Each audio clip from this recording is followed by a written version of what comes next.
Welcome back to another episode of the Minecraft Hardcore series. So far we've managed to survive 30 days within this world. Let's see if we can last a bit longer. Day 31 began with some cow breeding. Their numbers are getting to a fairly good amount now, and I imagine in the next few breeding cycles their numbers are going to increase rapidly. After that I was straight over to the melon farm to harvest basically a full crop. And you know, I never thought I'd say this, but I'm actually glad the toolsmith is selling diamond axes with silk touch. I found the perfect use for it, and I collected a little more than a full stack of melons, not as much as I thought. A single farmer will only allow for 12 melon trades at a time, and since he's charging 4 watermelons for a single emerald, we need 48 watermelons in order to make 12 emeralds, and that's the maximum we can get on one farmer. Not much, and I think we might need to scale up the farm at some point, but that's going to have to wait for another time as I've got other plans, and it involves heading back to the nether. You see, I kind of want to find a nether fortress, and I'm not going to come across one if I sit on my hands all day. Usually I take the coordinates of my portal, then pick a random direction and run off in search of one, but I usually end up running in large circles unknowingly, so I thought I'd try the different strategy of picking a direction and then heading in a straight line until I find one, because I'm eventually going to come across a fortress at some point doing this right. Day 32, my portal area might be safe from mob spawns, but the surrounding terrain isn't. I'm finding magma cubes, much like this one here, spawning on the surrounding terrain and then jumping from there down into my portal area to try and get at me. But I'm planning on spending the day moving steadily away from the portal area as I head off in another direction. The scariest part about the strategy of just going in a single direction until I find a nether fortress is that there are lots of open areas I need to bridge out across, and I'm going to be honest, my little finger is actually glued to the shift key. I'm extremely apprehensive about taking it off of there. Whenever I can, if the ground is low enough, I jump down and begin filling in any of the lava pools underneath where I'm bridging. I hope I never fall off of our path, but if I ever was to, I prefer it being onto solid ground than lava. I feel as if I'd have a bit more chance of surviving, at least at this point in the game. It also gives me a pretty good excuse to collect the magma blocks. I'm not having much luck finding a nether fortress, so on day 33 I'm beginning mining in another direction. I've altered the strategy slightly. Seeing as I'm placing stone brick slabs to act as the nether path / road, I'm using them as a reference for seeing how far I go in a single direction. So for example, if I take with me 3 stacks of slabs and place them one at a time next to one another, the furthest I can get in one go is 192 blocks further on than where I started. And so that's what I'm doing. Rather than continuously trying in a single direction, I'm instead heading out 192 blocks in a single direction, then, if there's no luck, heading back to our portal and trying 192 blocks in a different direction. The thought behind this is that while I might have to travel 1,000 blocks one way until I hit a nether fortress, I might only need to travel a couple 100 blocks in another, but without heading in different directions I won't know if there's a nether fortress secretly hidden only a couple 100 blocks away from where we are. My biggest concerns when tunneling through the terrain are sudden drops and lava spills, both of which can kill, but can be safely dealt with if you're focused. The problem with lava spills is that they move quickly, so you often have to be on the ball to get out of the way in time. At least when you're tunneling you don't have the problem of these guys. I never used to think they were all that dangerous, but coupled with the basalt delta biome, like I said last episode, they really are. In the situation here I panicked and ran to the nearest safe place I could to replenish health.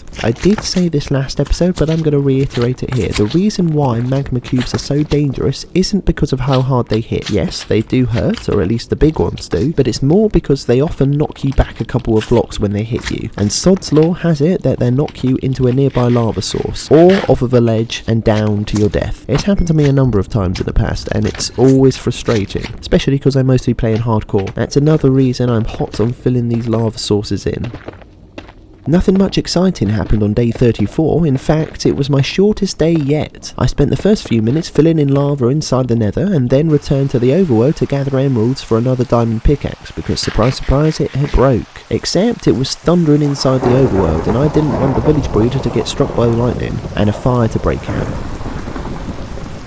So I went to bed. But it seems like a fire had already started within the village on day 35. This used to be the home to a shepherd. Not anymore, it's not. Don't look at me like it's my fault, this had nothing to do with me. And look, I even tried to save the building. If anything, I'm a hero. What I will participate in taking down, however, is the giant spruce trees on my land. The watermelon farm is not living up to the standards I'd like, so it's back to the trusty tree felling way of life. You know what? I'm not in the mood to spend an entire day day chopping wood. How about an adventure? Hopefully an adventure to find a desert, because that's what I'm after. I want to trade large quantities of glass to village cartographers for a much easier profit than the stick trades are providing, but no such luck, and as it got darker and darker, my hope for finding a desert dwindled. However, a bit of good news, I did stumble across a badlands biome. Amazing. These things are rare and provide huge quantities of naturally generated terracotta. There was even a village on the outskirts I spent some time perusing. None of the chests provided me anything interesting. At this point in time, I can't think of anything a village could offer that I don't already own or need. Still, it's always nice to see a flourishing community. Day 36 and I'm taking the trip home. I don't need terracotta at the moment, but now that I know it's there, I'm definitely going to be heading back to it in the future. Though I'm not going to be making the trips back and forth by boat, I'm too impatient for that. I'll make a portal in the area if we're going to be coming back to it. Back at home, I was wanting to buy a pickaxe, but my regular axe is so low that I'm going to have to get a replacement for that first, seeing as gathering logs from trees are our biggest form of profit for the time being. The enchanted tools I'm offered for both the diamond pickaxe and diamond axe from our toolsmith could be a lot better, so I'm going to be placing another smithing table within the breeder with plans to get another to master level to see what they offer. I'm mainly after a better axe. Yes, the silk touch axe is perfect for manual melon farming, but for chopping down trees, there's a lot of improvements to be made. I mean, don't get me wrong, it's a step up from the iron axes we were having to use up until not too long ago, but seeing as we're now in a position where we can get better, why not aim for better? I'm still chopping down trees on day 37, dreaming of an easier way of making a profit. After my time at the tree farm is done, I head over to the watermelon farm to harvest the newest crop. We've already established that it doesn't provide anywhere near as much value as stick collecting does at this time, but it doesn't take long to collect all of these watermelons and it'll give me a bit of an extra profit. 20 emeralds worth of extra profit to be exact, all of which I consider to be a bonus. The main profits though came from the Fletchers, and once the deals were done, I was over talking to the new toolsmith, trying to get him up to master level as soon as I could. And it didn't take long to get him to expert level, where he was selling a diamond axe with Fortune 1, Unbreaking 3 and Efficiency 3, a much needed upgrade from the axe we're using at the moment. And then at master level, he was selling a diamond pickaxe with the enchantments Unbreaking 2 and Efficiency 2, a slightly better pickaxe than the other toolsmith is offering, which I think from memory has Efficiency 2 but not Unbreaking as well. I was up early, day 38, excited to try my new axe, and oh yeah, this thing did not disappoint. In fact, I was so pleased with my new axe, I went on to harvest all 8 giant spruce trays when I had the original intention of only chopping down 1. It just goes to show how big of a difference having good tools is. And look, I'm replanting saplings for the next harvest and the sun is still up. If I'd have used the other axe, it would have been nighttime by now. I even had a chance to do some evening cow breeding. As you can see, I'm now doing it from atop the fence. I'm slightly concerned that if I was to enter into the pen, I'd get crushed to death by entity cramming mechanics. With the numbers we have at the moment, I'd most likely be fine, but it's getting to the point of being physically dangerous to be in the cow pen and breed them at the same time.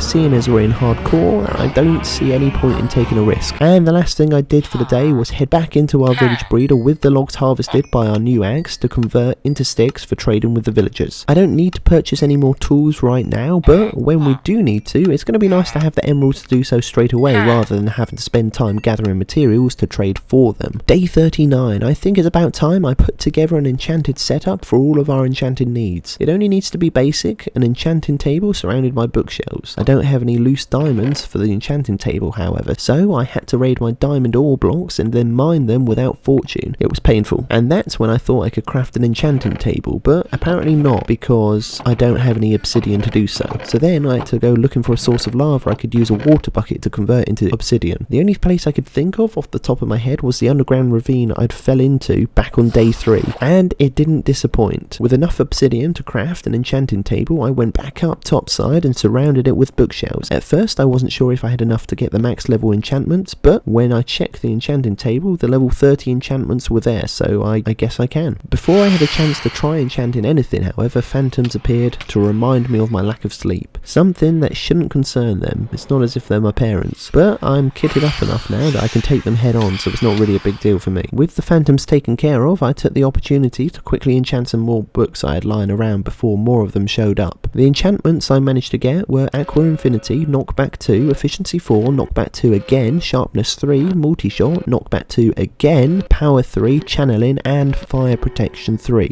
Day 40 and I'm back at the watermelon farm harvesting another crop. After many a good night's sleep since our last disappointing harvest back on day 37, I'm even less satisfied with the output of this farm than I was then. I want to expand it. I'm removing a couple of villager houses that are in the way, preventing me from adding additional lines of melons. Don't worry yourself about this, the houses aren't in use, and besides, even if they were, the inhabitants would be more than happy enough to move into one of the other empty houses within the village, because that's the kind of people they are. The majority of the population, if not all of the population, now lives inside of our village breeder, so we don't really have to be concerned about that though. Houses removed, I can add several more trenches of water, and yes, there is only a 2-block gap between trenches. I don't know why I didn't use my brain. I could have done a trench every 4 blocks away from each other and have the watermelons grow in 2 lines next to one another between the trenches. It would have saved a little bit of time, but to be fair, time is what we have a lot of. I have no limit placed on how far the series can go. It's just a matter of whether or not I'm able to survive. Phil's a Minecrafter loony, watch his space. Anyway, as you can see, we're filling the trenches with water in order to hydrate the ground where we're going to be planting the watermelons in order for quicker growth. And then finally, later into the night, I began work on village breeder extensions. I want another room for specific villagers. I'm not going to say anything just yet, but I want these villagers in the same place altogether. And that's where we're going to have to leave things for this episode. Thanks for watching the video. If you want to watch more of this series, hit the subscribe button, switch the bell on, hit that like button, and leave a comment. As for me, I'm going to see you in the next video. Keep it real. Juice out.